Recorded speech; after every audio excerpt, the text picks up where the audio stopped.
क्या आपका typhoid test positive आया है? 1 मिनट रुकिए, हो सकता है आपको टाइफाइड ना हो।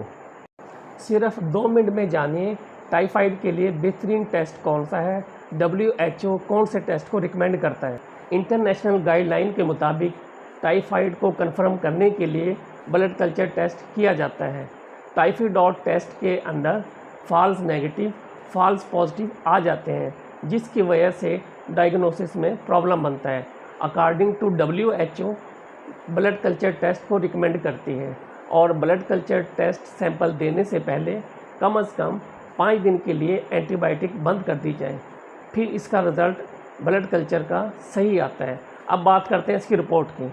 ब्लड कल्चर की रिपोर्ट 5 से 6 दिन में आ जाती है और इसकी रिपोर्ट इस तरह आती है, या तो नो ग्रोथ लिखा होता है या फिर पॉजिटिव होता है। पॉजिटिव मीन कोई भी उसमें बैक्टीरिया की अगर ग्रोथ है वो आ जाती है। इसी तरह की वीडियोस को आप जानना चाह रहे हैं तो मेरे चैनल को सब्सक्राइब कर लीजिएगा। अगर आप कोई सवाल पूछना चाहते हैं कमेंट सेक्शन में पूछ सकते हैं।